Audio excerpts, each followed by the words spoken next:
In 2013, I bought my third Fujifilm digital camera, the X-Pro 1, and I enjoyed using that for a good 3 years or so until I gave it away on this very channel. Now, I've always felt like I should have kept it, but it was time to move on and enjoy some of the upgrades out there. Now, as you probably know, I didn't buy the X-Pro 2 myself. I've used it a lot, but I just found that the XT range was more my personal fit. And now I work with the XT3 and the XT4, of course, but there will always be a space in my heart for the X Pro range. The first Fujifilm X series camera that really got me thinking seriously about using the system for my professional work. And now here we are. And although the X Pro 3 is currently filming this bit of video, as Fujifilm market it as a pure photography tool, and about a year has gone now since it first came out, so I thought we should touch base and see if that really is the case. Let's take a look at it up close and have a chat about it afterwards.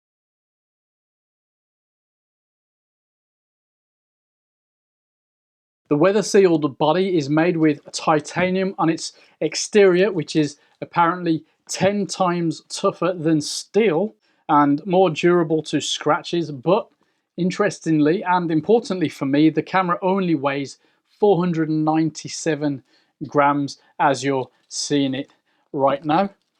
Inside, we've got a 26.1 megapixel X-Trans CMOS 4 sensor and the X Processor 4 engine.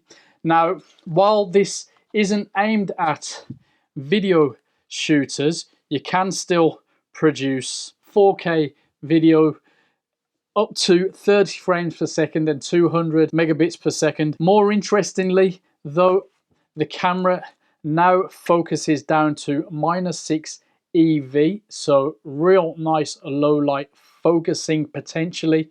You get 91 hybrid autofocus points to take advantage of.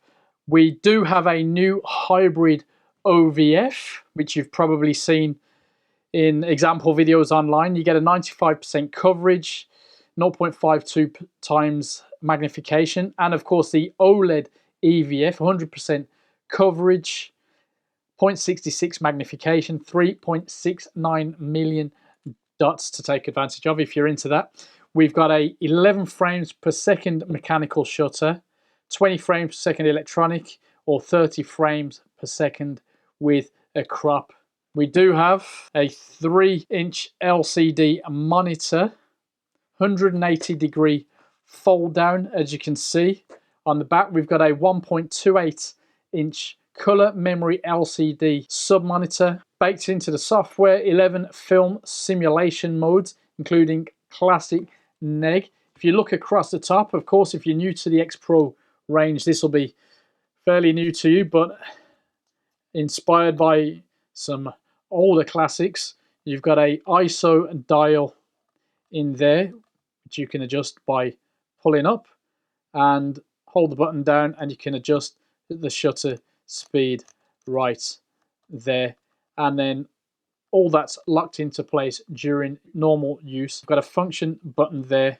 You've got the dial, which I like to have set to C there. Usual place for your flash. Of course, there's no flash built into this unit.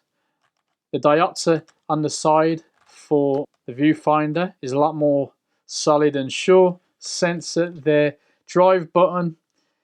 AEL, AFL button. Now, I don't like this delete word there for some reason. These look a bit of an afterthought. In fact, the drive one looks a bit wonky. Anyway, that's a minor.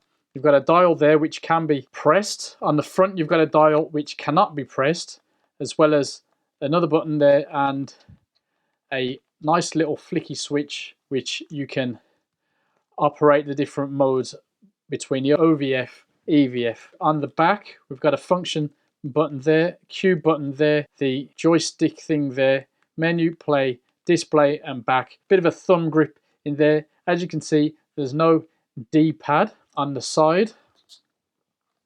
Dual card slots for your SDs there. On the flip, HDMI port, which you can use for passive charging. Also your headphone monitor adapter in there. 2.5 mic or remote port there. Yes, no 3.5. On the bottom, pretty much business as usual. Your 126 battery lives in there. That's fine.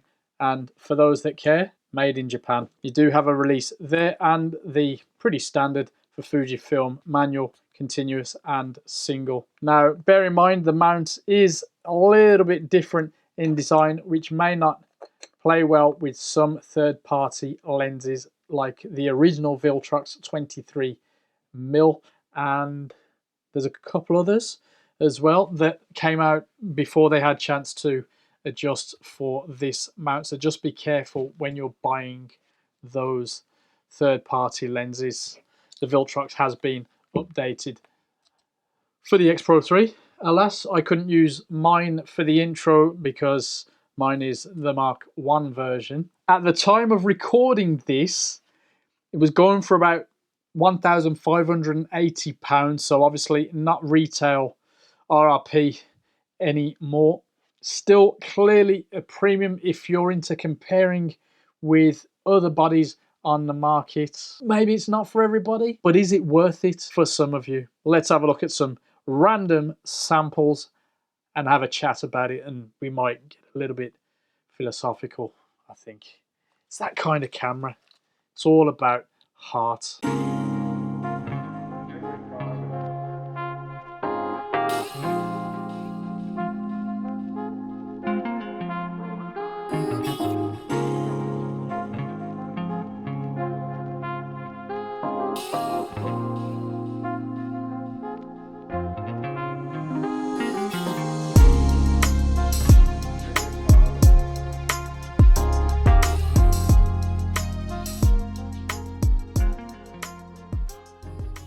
Compared to the excellent X-Pro 2, you're getting a little more of everything with one obvious sidestep that makes this a more personal choice than ever. Now, of course, it isn't quite a rangefinder camera, but you can see why people used to call it the poor man's Leica. The styling in the X-Pro range is very similar to the Leica M maybe, and it might be a very good compromise for some of us that just can't put out the money for a Leica. Could Fujifilm have gone all out and simplified the experience even more? Honestly, I'd welcome a purer photography experience, especially as it wouldn't be my sole camera. It's light, yet it feels solid, and we know from the previous two models that it can be a real workhorse for a documentary style shooter, weddings, events and so on. For some years, it's clearly not just for street photography as it seems to be marketed online. In fact, you could even shoot more action scenes if need be with a very capable 11 frames per second mechanical shutter, or even if you want to go there, the 30 frames per second electronic shutter. Now, I use the 23 f2 that you can see on the camera there and the 35mm f2, and both work superbly on this body, but I'm also happy using larger lenses on this camera. Now, I do feel like I need a touch more grip on the front and maybe the back, but grip size is a personal thing, so I can't really fault the camera design on that front. The camera isn't the best choice for a tripod user. With a standard tripod mount, you can only flip the screen down to about 90 degrees.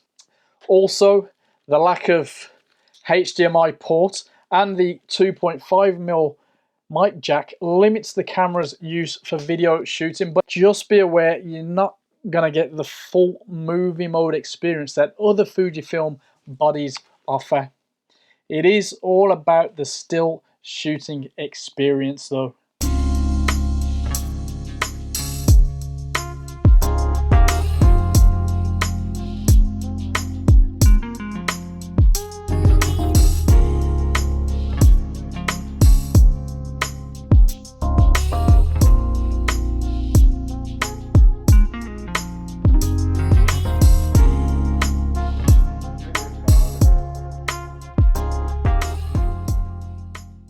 The phase detection autofocus is excellent, with face and eye detection working really well, and continuous tracking also very good. Another big feature with this camera is the optical viewfinder, but it's a little different this time around. You see, the X-Pro 3 gives a larger field of view with higher magnification than the previous model. It is a different experience, I'd say, so get your hands on it first.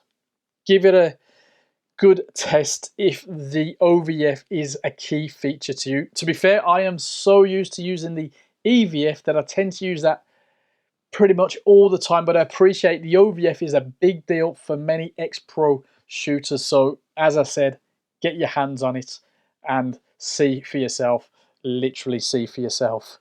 As always, the image quality is first rate and the film simulations just make everything shine. Now, I'm not a fan of the classic negative, but I'm glad that Fujifilm continue to add to the simulations that we can use.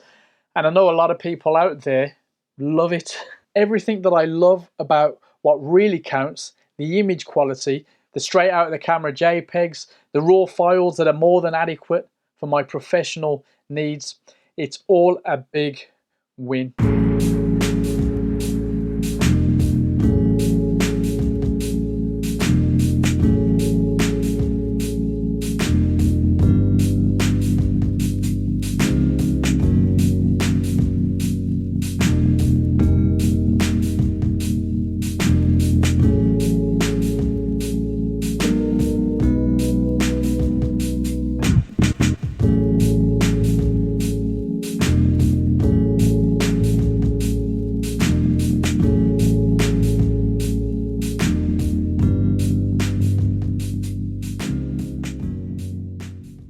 Now about that sub monitor then, I found it very handy, albeit a tad too dark under lower light conditions like indoors, but actually out and about it was very useful to double check the settings on the go. Personally, as you can see, I didn't bother leaving it with the film simulation option on, but it is also a pretty cool little option. But yeah, we have to talk about that controversial LCD monitor. Well, to be honest, when I first saw it, I was a little bit uninspired.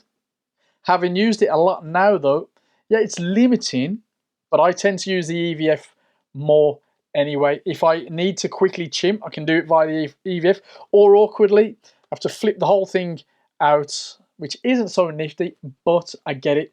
I like it, but it's not my preferred choice.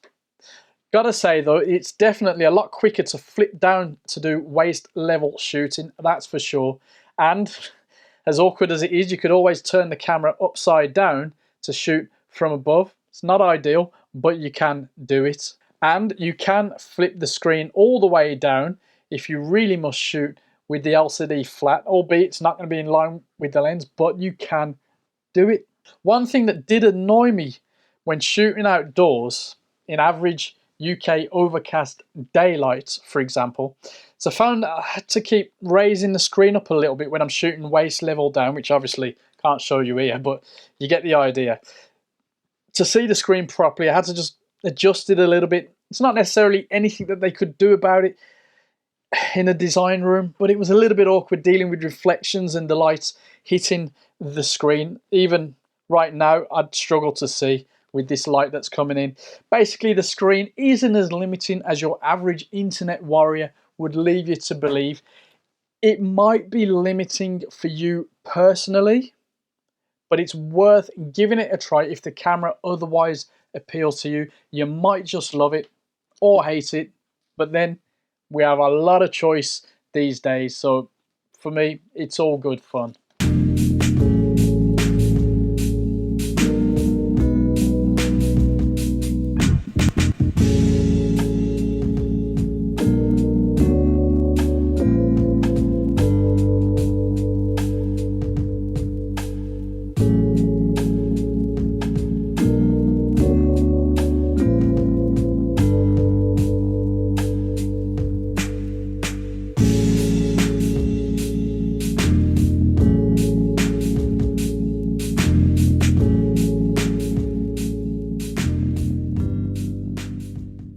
As controversial as this camera was said to be, I don't believe Fujifilm really risked that much. It's a winner and clearly a solid choice for still shooting if you can work with the screen design. Of course, it's still a hybrid by default, albeit not so feature packed on the video side, so it's not your modern day all-round hybrid shooter, and it's not supposed to be. And you do pay a little premium for the privilege of having less and having the titanium plates. For what it's worth, honestly, I've seen Fujifilm cameras survive a lot worse without titanium, so the jury is still out on if that is worth it for me. Maybe. Let us know what you think. Photography tools, though, should be a personal choice based on what inspires you to get out and shoot, what enables you to shoot what you want or need to, and naturally, what you can afford. Fujifilm market this as a pure photography tool, and while I don't think it's quite as straightforward as that, the camera offers a lot of function that goes beyond pure photography, let's be honest. But it does perform really well. It produces beautiful images and is built to be used and not just sit on the shelf. Now, my 7-year-old X-Pro 1 is hopefully still out there producing excellent images now in, what are we in? 2020.